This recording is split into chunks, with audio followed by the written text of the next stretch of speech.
Well, good morning, good afternoon, or good evening, or whenever you may be tuning in to the Growing Our Future podcast. We just enjoy bringing this informational podcast to the listeners because we've got great guests. And today is no different. Today we have Joanna Pineda. Right, Joanna? Did I get it? You got it. Now, I want Joanna in a second here. She's going to say her name, and it's beautiful. And I want her to say it so that y'all can all hear it. Joanna, say your name for us. Well, so in the US, I would say Joanna Pineda, but because I'm Filipino and in the Philippines and I actually grew up there, I would say Joanna Pineda. Pineda is a beautiful name. And I Thank you. love the way that it just so beautifully rolls right off. Like you've been saying it all your life. Amazing, right? I can't wait for y'all to meet Joanna.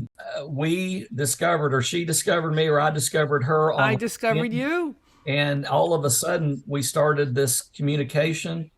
And I love our conversations. They're dynamic, they're forward looking, they're empowering, they're encouraging. I think that's you're going to find that about Joanna.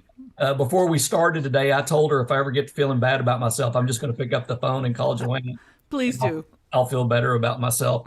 I love Joanna's title. I'm just going to give a quick intro here, and then I'm going to let Joanna talk. Founder, CEO, and chief troublemaker at the Matrix Group International. And we're going to learn more about the Matrix Group here in just a second. And she also has an incredible podcast. It's called Associations Thrive. And I love that Thrive is in big, bold letters. So, Joanna, are you ready to jump into today's interview? I am ready. Thank you. Well, we're excited.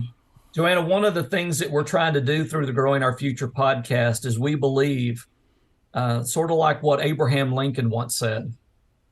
He said that the philosophy of the schoolroom in one generation will become the philosophy of government in the next. So the seeds that we plant today are what will be harvested generationally. So we're trying to bring guests on that can share their insights, expertise, experiences that can provide seeds of greatness for young people, for teachers, to hopefully build an even brighter future. So today, together, we're going to grow the future. I love it. So thank you for being with us. All right, Joanna, we're going to start off here. Every guest, first question: what are you grateful for today? I am grateful for many things, Aaron, but today, and actually most days these days, I am grateful for health and for a healthy family. And, we talk at the company, my company, about how the thing that'll really take you down professionally is when things aren't going so well at home. And one thing that takes parents down is when your kids are sick. So, knock on wood, I am so grateful that I am healthy, my husband is healthy, and my kids are healthy. Because seriously, if you have your health, you feel strong, you're able to tackle everything. That's good. That's good. I agree with you, by the way. I think we are very fortunate to look around, even sometimes when we have challenges. Sometimes compared to other challenges, we've still got a lot to be grateful for. Well, Aaron, think about this, right? So, say you've got a big challenge at the office, you've got a big challenge personally. If you're not well because you're sick or because you haven't slept well or you haven't eaten well, you're just not in a good position to tackle that challenge. I actually had a staff member a couple weeks ago who's working on a big project and he was really sick. And I actually said, I know you're very busy, but I really need you to take the next couple days off and focus on being well, because your ability to get stuff done, but also to problem solve and be creative and be present for your clients is much diminished because you are not well. The other thing is, Aaron, you know this, when you are not well, everything is magnified, right? Like the biggest problems, I know for me, Aaron, when I have the biggest problems, sometimes I'll just say, I got to put this down. I'm going to go have an intense workout. And then I'm going to go to bed. And the next day, it doesn't seem quite as bad because you've had a good rest and you've had a good breakfast and you are able to tackle the challenges. So my mom used to say when I was having a bad day in college, she'd say, have you had any sleep and have you had something to eat? You had a great mom. That's good. We do have a lot to be grateful for. We live in a place where we can dream big dreams, make those dreams come true. And we get to professionally now look at this. We get to talk across states through this incredible technology that I know. can be shared. I mean, there's just so much we could be grateful for. So the I'm so grateful for many things, Aaron. I'm grateful to this country for the opportunities that it has afforded me. I mean, it's unbelievable what I've been able to do. let's talk about that. That's a great segue because I think you sit in an incredible seat, and something tells me you didn't just fall into that seat. Something tells me there's a journey there that probably has some unique components that could actually encourage, empower, or even give a skill set to people that might be listening. Why don't you take us through that journey and how you came to the CEO position at the Matrix Group International? So I'll start at the beginning. I was born in the Philippines, came here when I was 14 when my parents got divorced. So, we moved to San Francisco, single mom with 4 kids. I get dropped into a public school. I speak funny. We live in a tiny apartment. We don't have a lot of money. And I get adopted by some teachers who somehow were just very, very kind to me, Aaron, saw something in me. And through their help, I went to Stanford on mostly, on scholarship. And I'll talk about Stanford in a little bit because it's amazing how it really shaped me. So, anyway, I went to school out west. I was in Silicon Valley. After college, I went to work for the San Francisco Education Fund. And I remember my boss saying, Joanna, if you can sell something as abstract as improving public education in your life, you will be able to sell anything. And boy, was he right. Andrew Bundy was amazing. In basically as CEO of this company, what do? I sell. I sell solutions, I sell the company, I sell a reputation, I sell my staff. I'm always selling. So worked in fundraising for 2 years and then said, you know what? I've got a degree in international relations. Let's see if I can do something with this. So I go out west. I go to Hopkins, the School of Advanced International Studies, and I get a master's in international studies and international economics. And so I say, okay, what am I going to do with this? Am I going to work at the State Department? And Aaron, I did an internship at the State Department and I didn't like it. So I say, all right, well, maybe I'll go work on the Hill. And Aaron, I couldn't afford to work on the Hill because the Hill starting salaries were so low, I couldn't afford to live on it. And so there's lots of rich kids who work on the Hill because mom and dad are supporting them. But my mom was not in a position to do that for me. I actually had to support myself. So I said, okay, what am I going to do? I went back to my Silicon Valley roots and I went to work for a bulletin board company in Maryland. So for the next 7.5 years, I worked for this company and we started out creating bulletin boards. For those of you who don't know what they are, you used a modem to connect to a bulletin board and we created these private networks. They were for government agencies or for associations. And Aaron, my claim to fame is in 1992, the FCC issued a request for proposal to build an online bidding system for the spectrum that they were licensing off, that they were auctioning off. And that spectrum license is what really kind of started the cell phone boom. It was the C-band. So I managed the development of the online network that was used for a couple of years. And the very first auction was 3 months long and raised $1 billion. So that's my claim to fame. It was this tiny, tiny, tiny company. And in 1993, one of my developers came to me and said, you got to see this. And he showed me the World Wide Web. We didn't know what it was about. We got a dial-up account from Netcom. We got a Prodigy account, we got a CompuServe account, and we just started playing. And in 94, we started pitching websites to our clients. So I started doing web in 94. Back then, there was no Microsoft Internet Explorer. I don't even think there was a Netscape.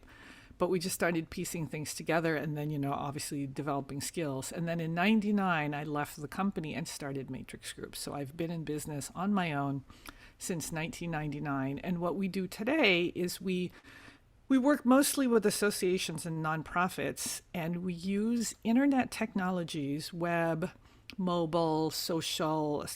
We have a CRM for associations, and we have a virtual and hybrid event tech platform.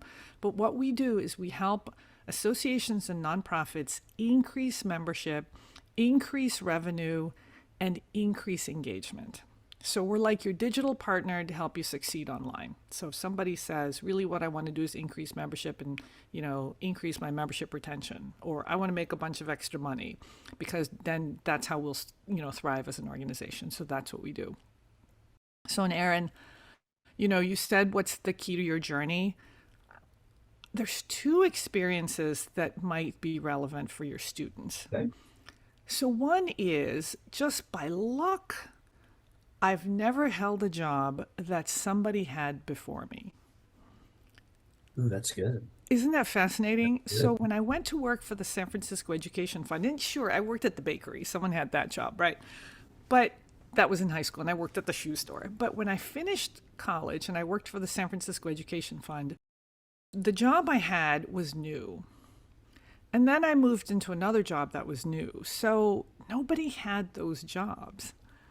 So that meant that I didn't have anyone to tell me how the job was supposed to be done. And I just felt like that was kind of the most normal thing in the world. And then when I went to work for the bulletin board company, that was a new position too. So I didn't have someone who was saying, this is how it's done, if that makes sense. I think for whatever reason, I think that's been very defining, because basically I kind of had to find my own way. It's a blind spot for me sometimes, because I'll say, hey, tell me what you want to do, and tell me what you want to do with this job. And some people say, ooh, why don't you just tell me what this job should be? And that's okay. But that's not how I've kind of lived my life. The second experience, Aaron, and I know that I'm very, very lucky, is at Stanford, they don't like to say no. So, and here's an example. So I had a friend who wanted to take Gaelic. Gaelic was not offered at Stanford. But he marched into the foreign language department, and they said, if you will find 6 other people who want to take Gaelic, we will offer Gaelic. And he did, and they offered Gaelic. And I remember I had a friend who said, I want to major in Southeast Asian studies. And the department said, we don't have a Southeast Asian studies, but if you will find an advisor and he or she will help you design a major, we will give you a major in Southeast Asian studies. And I remember I started learning French as a sophomore. Apparently that's late. So Stanford, 2 France programs, study in France programs, one in Tours and one in Paris. The one in Tours was not the one I wanted. I wanted to go to Paris. So I talked to the chairman of the department, and he said, Miss Pineda, Mademoiselle Pineda, you do not have enough French. And I said, ah. And he said, but if you do this, this, this, and this, you can go to Paris. So he didn't say no, but he made it really hard. But being the kind of person that I was, and I really wanted to go to Paris, I did all of those things. I passed the test. I went to Paris. So, Aaron, I'm not used to hearing no. And I think that's very defining for me. There's so much in what you've shared already. I hope that everybody really took notes of all the little points along your journey that you just shared. Here's some things that I picked up on real quick. Resiliency. And it sounds like in your life that started at a very young age. And I've found that most people that can learn to be resilient they can model that resiliency throughout other challenges that they deal with in life. Sure. Because the other thing is, the reason why that was important is because the second thing that I picked up on that you did is you're a risk taker. That you're willing to step out there and say, why don't we try this?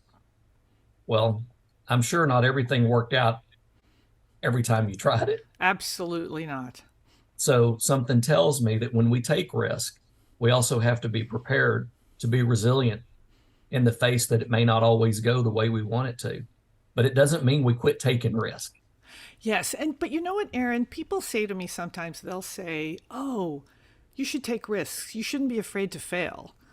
I'm not actually sure that I agree with that. I'm always afraid to fail, because Sure. if I take really big risks, I might lose my company Sure. if the risk is big enough. So I have to take calculated Calculated. risks Yes. and I have to understand the risks. So I'll tell you, during the pandemic, I thought my company was done for because I have so many association clients that rely on conferences and trade shows for the revenue.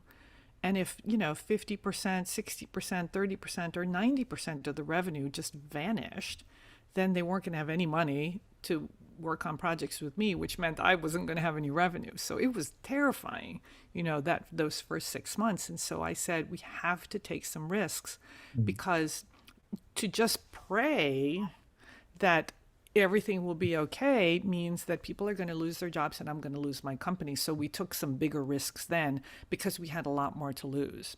Post pandemic, I'm not making those kinds of risks because, one, I don't need to, but I Right. still have to. Well, that's good. I mean, we could have a whole topic just on the pandemic, and I would love to hear your stories about the pandemic. For sure, the two things that I tell people came out of the pandemic are innovation and empathy.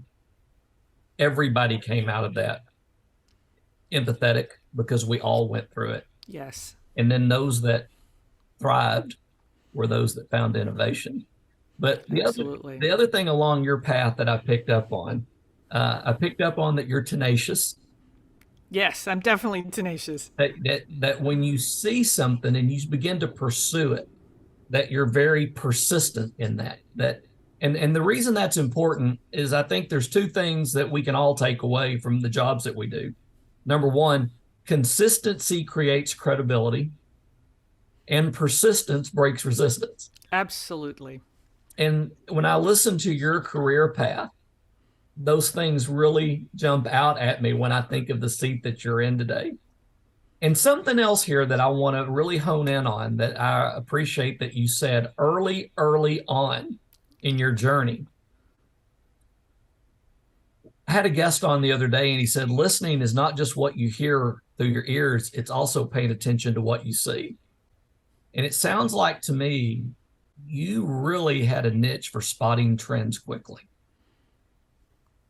It Maybe, I sounds don't know. it sounds like when you began to unpack all these different platforms, that there were probably some common denominators that began to present themselves that you said, yeah, that one's going to work right there.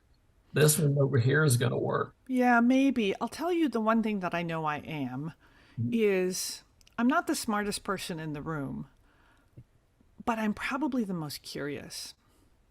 Mm-hmm. And I think if you're curious, one, people share because you're asking them a lot of questions. And I think the other thing is I'm well read. So I'll read anything. And I think what happens is if you're well read and you're curious and you think about it a lot, then maybe you're able to connect the dots and then see some trends. So that's been important in my life too. I like that. Well, here again, what was it, Walt Whitman? Be curious, not judgmental. And I've Yeah, always yeah. believed that a good leader is a good reader. And I think it goes back to what we're talking about. You've got to be paying attention. You've got to be. I mean, it's just like us in the world of food. And I might have mentioned that when you and I talked on your show that, just in the world of food, we know that in just a very short years, maybe 20, 30 years max, we're going to need substantially more food than we have today. Yes, There's not going to be more land. There's yes. not going to be more water. So we need young people and professionals to be looking for trends, spotting technology, spotting science, having an imagination to try something that might not have ever happened before for the sole purpose of feeding a hungry world. Absolutely. I was thinking about this because I know that your audience is students or, some of them. And we were having a discussion at the office about doing an AI pilot. So people are talking about Chat GPT and we're talking about, Copilot, which is a code generator. And we found, all these things. And we had an interesting discussion about should we be doing it, under what conditions, blah, blah, blah. For your listeners, I'm going to refer them to a book that I absolutely love. It's called The Inevitable by Kevin Kelly. Now, this book is a little dated. It's from 2017, but I think some of the lessons are still very, very apt. And there's a whole chapter on AI. And in the chapter, he talks about how back in I don't remember, it was the 70s or 80s, IBM developed the AI that could play chess. Mm, It was called mm, Deep Blue. And Deep Blue defeated the chess grandmaster, or one of them. I think it was Kasparov. And at that point, the whole world said, oh, yeah, that's it. Computers, they're better than the chess grandmasters. But Kasparov said, wait, not so fast. He said, what if I create tournaments where an AI is paired with a chess grandmaster? And they go up against other AIs paired with grandmasters or AIs themselves. Now, again, this is dated. Today, this may not be true, but back then, turns out that a chess grandmaster paired with an AI was more likely to win against a pure AI. So, what's the lesson there? mm, He calls them centaurs, half man, half horse. And he says mm, the people who will be successful in the future will partner with their robots and with their AI. So instead of fighting it, partner with it and you're going to be more successful. So mm, to your point about what kind of solutions mm, do we need in the future? We're going to need to partner with each other and with the tools mm. to envision and craft that future. So we're embracing it. We're going to make some mistakes. We're already making mistakes. Absolutely. But man, what a great time, Mm. to be in my space at least. I mean, there's so many tools, and we actually have a Slack channel devoted to AI tools, and every day somebody's saying, "Hey, do I have permission to do this? I read this article. What do you think about this? Oh, this was a disaster." We're just sharing it. That's great. So this is good on so many levels. So I actually have a presentation that I give called AI Cubed. And here's the reason why. In our world of agriculture, when we hear the word AI, we think of artificial insemination Oh yeah, because that's the world that we live in. yes, But amazing. I love but, it. but when you get outside of our world, then all of a sudden we talk about AI, which is artificial intelligence. And I said, really, what we all should agree on is that we need AI, which is more agricultural information, Ah, yeah, because we need that technology. It does yeah, help us be more efficient. It yeah, also yeah, helps yeah. us spot trends in a natural world, even. And then we can also use blockchain. And there's so many beautiful components to technology that can help us work smarter. And but we got to have that human element that goes along with it, which sounds like this chess player said so beautifully back in the 70s. Absolutely. Become centaurs. And I think what I Yeah. love about the analogy too, Aaron, is that for the folks who are afraid of AI, Kevin Kelly was really saying, don't be afraid, partner with it. And as a centaur, you're actually more powerful. Think of the centaurs we see in the movies and in the books, right? They are powerful, mystical human beings that can run fast, faster than a human being, but they still have human sensibilities and they still have human hearts and human brains. I just love the expression. I like that too. Here's the other reason I like it because I believe in technology. I utilize technology. I'm not one that believes that technology is omniscient. Yes, I do not believe it is all knowing. absolutely. I You're believe right. it has to take cues, and that's where we come in. And to your point, if we can be the ones that are kind of putting in positive directions, constructive directions for technology to grow, then I do like the centaur analogy. Yeah, I mean, Aaron, I've got a client. It's the Finishing Trades Institute, and they train union painters. And the executive director said, at the turn of the century, the painters union was against the roller, right? The roller that because they said, oh, it's going to take away jobs. Well, it turns out it didn't take away jobs. In fact, more people, went into the profession and now they were able to do more work. And so he said, today people are saying, oh, there are robots that can do the painting. There are robots that can go into, that can paint up high, paint, down low, etc. Do some of the dangerous tasks. And he says, we're welcoming the use of robots and AI because now it is safer. But he also said instead of thinking of painters as strictly people who paint, Why can't they be the people who operate the robots or who program the robots? Mm, Again, they're mm, centaurs. mm. That's good. That's So good. I'm sure in agriculture, this is very apropos, right? Everything. I mean, just because we're agriculture, that's just a discipline. That's a career. It's a vocation. Guess what? Every vocation we go into, all of these concepts are applicable.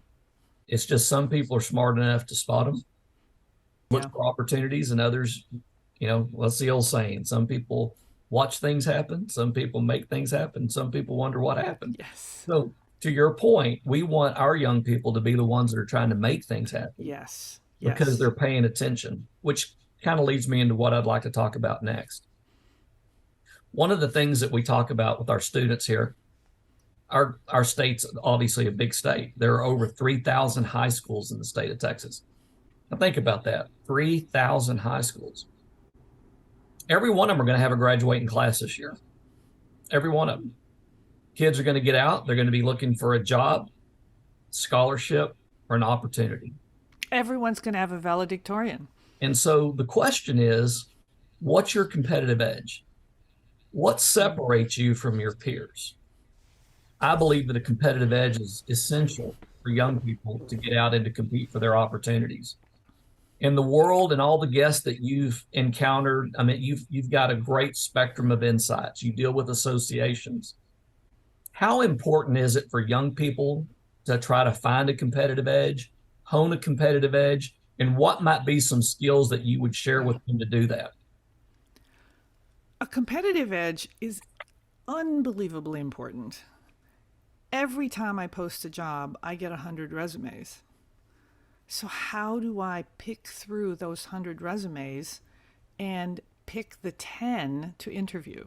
Something's got to jump out at me, right? So, something about the resume, something about the experience. And I'll tell you, Aaron, sometimes it's a great cover letter, right? Sometimes Hmm. it's a person who tells me a great story. Sometimes it's someone who has such a different experience that I just want to talk to them. I swear to God, there was a project manager who I wanted to interview just because he used to manage casinos.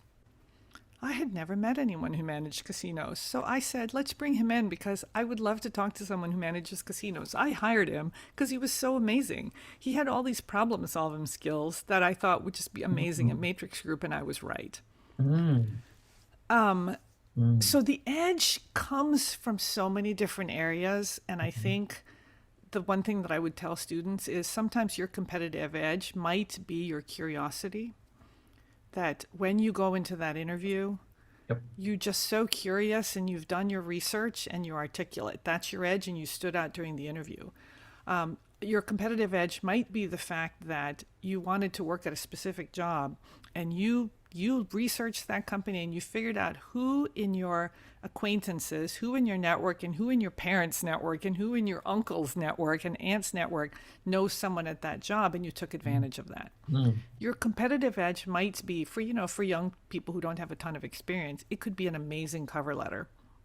There was a I do an internship program for seniors. It's kind of an Alexandria thing where all the high schools, both public and private, they do something called senior experience, where for 2 to 4 weeks you work at a company.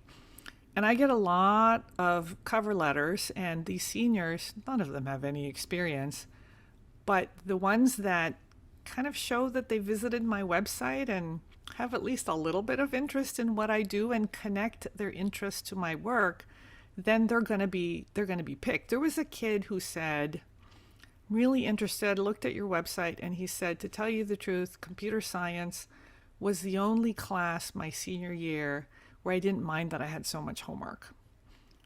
And it was just kind of a great story. And I thought, this sounds really genuine.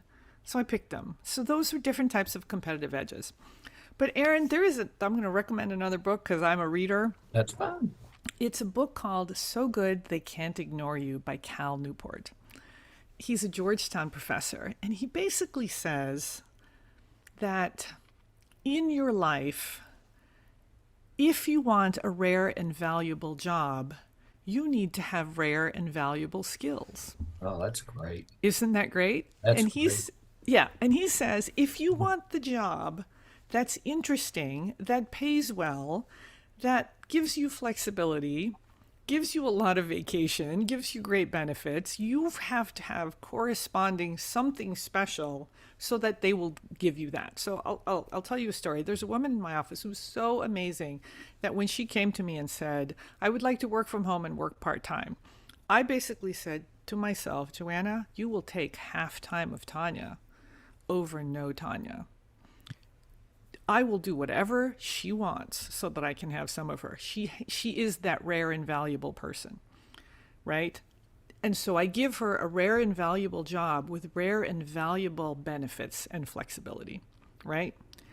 So what Cal Newport says is it's all about career capital. And he says it almost doesn't matter what you do. In fact, he says this business of finding your passion and it'll make you happy, he says it's baloney.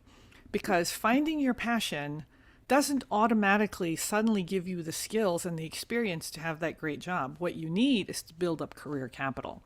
You just need to take whatever job you have and be so good, whatever it is, working at McDonald's, work in the front desk, work in the car wash, be so good that your boss says you're so good that I will forever be a reference for you. I will absolutely recommend you to the next job. And what you're doing is you're building up career capital so that people want to help you and give you opportunities. And I think that's what I've done. Whatever it was when I was an RA at Stanford or I was a research assistant. I did anything my boss wanted. She was my boss at Ernst & Young. Anything she wanted. She wanted me to get her lunch, I got her lunch. She wanted me to come to her house and help her pack for her trip, absolutely. She wanted me to go to the Ecuadorian embassy and pick up a bunch of stuff and interview people, whatever she needed. And my job was to do a really great job and make her look good. She is still a friend and she is still a reference. Wow. Anytime Wow. opportunities came along, she would open doors for me. So Cal Newport says, be so good that people open doors for you. And what you're doing is you're amassing experiences. He says it almost doesn't matter what the experience is. You're just developing goodwill along the way.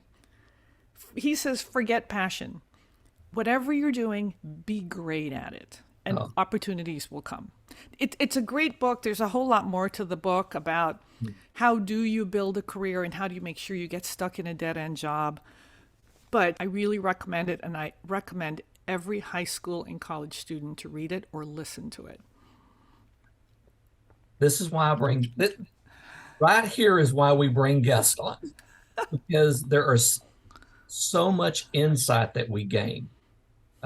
Many of you that have listened to this podcast have heard us say many, many times if you want to be the best, train with the best. Yes. Because training with the best makes you better. And now I've got a new term by being the best, trying to be the best, training with the best, you're building that career capital Yes. that gives you a competitive edge for the next opportunity that you might Yes. not even see around the corner. Yes. It could be right there just waiting. And by being your best, training with the best, you will be prepared when that opportunity presents itself. Aaron, when I went to interview for the bulletin board company, I'd never run a bulletin board project. I hadn't run a software development project, but I applied for the job anyway because it sounded interesting. And so I remember that the president, he called me in for the interview and he said, I interviewed you because you had an interesting background. And he said, I called a couple of your references and they were walk on water, right? And he said, I make a habit of not hiring anyone who can't give me 3 walk on water references. Because if you can't find 3 people in your life who say you're walk on water, now I'm sure I'm thinking of one reference in particular. This is my boss at Ernst & Young, who I did everything for. I'm sure she said, no matter what it is, she'll do it. And she'll work her heart out. And she'll work her heart out and try to do her very best. And so, like, if you're the employer, you're thinking, that's kind of what I'm looking for.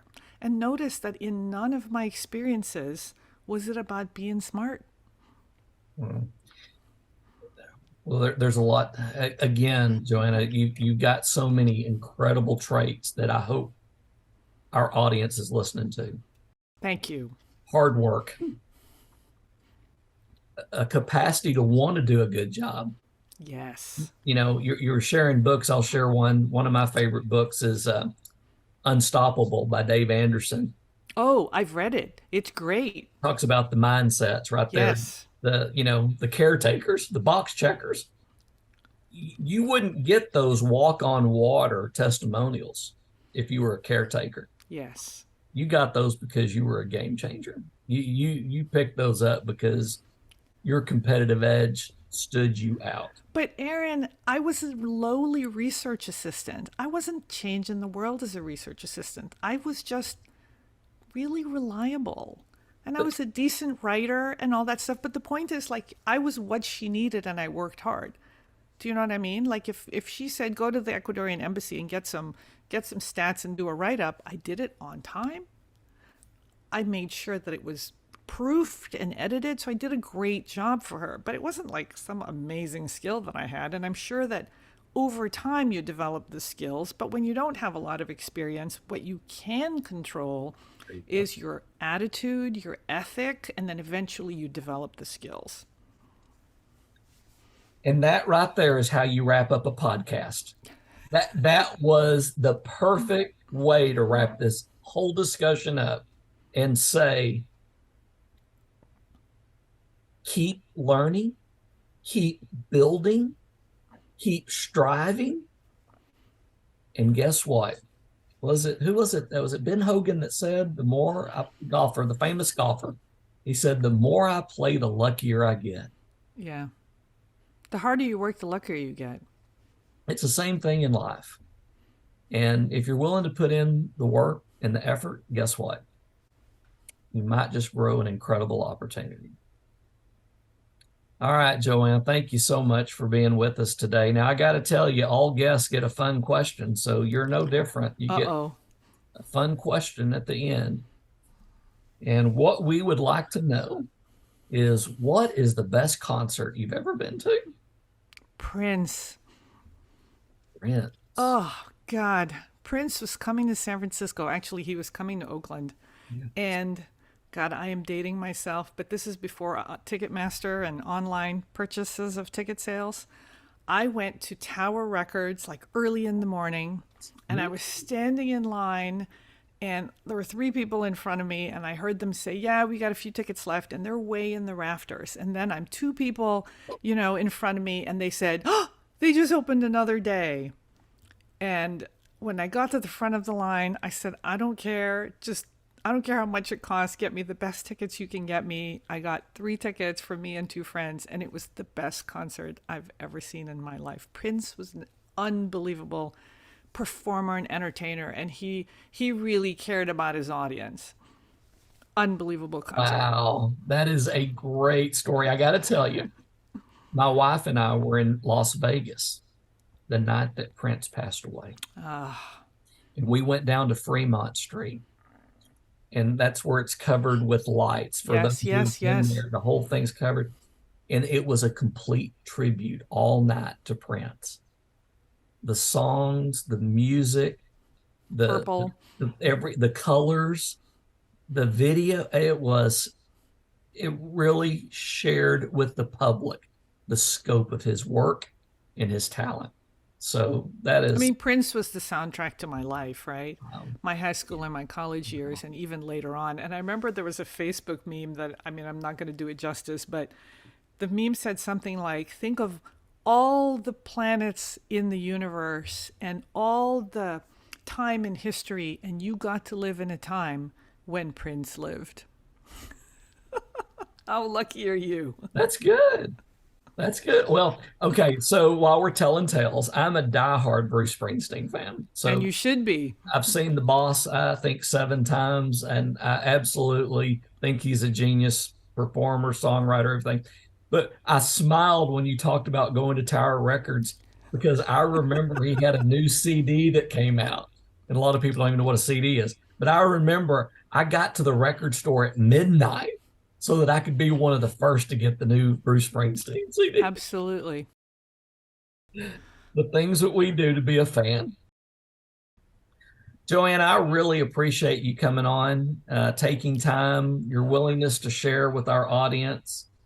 I hope that they hear that just because people don't come from an agricultural background or they don't come from an educational perspective, that a lot of the skill sets that we find that make people successful across all disciplines, across all vocations, are very similar. Yes. And I think Joanna's story is an incredible one, to come from those very humble beginnings. Her, again, her tenacity, her resiliency, her ability to vision an opportunity, to be the best version of her, which gave her a competitive edge. All of these things, I believe, somebody could put in place in their life. Thank you. So that's what this show's about. So, for all of our listeners, thank you for joining us for another edition of Growing the Future. If you want to know what the future is, grow it. That means you got to plant the right seeds, you got to take care of them. And when the opportunity comes, you harvest it. Now, the most important thing is after you harvest it, you start planting other trees so that those people that follow in our footsteps are going to have some shade to sit under. Joanna, thank you for being with us today. Everybody, check out the Associations Thrive podcast, the Matrix Group International. You got to meet the chief troublemaker today. Joanna, thank you. Thank you. It was a pleasure, Aaron. I'm so glad I met you. It's feelings mutual. All right, everybody, until we meet again, go out and do something great for somebody else and make this world a better place to live, work, and raise our children. Thank y'all for joining us.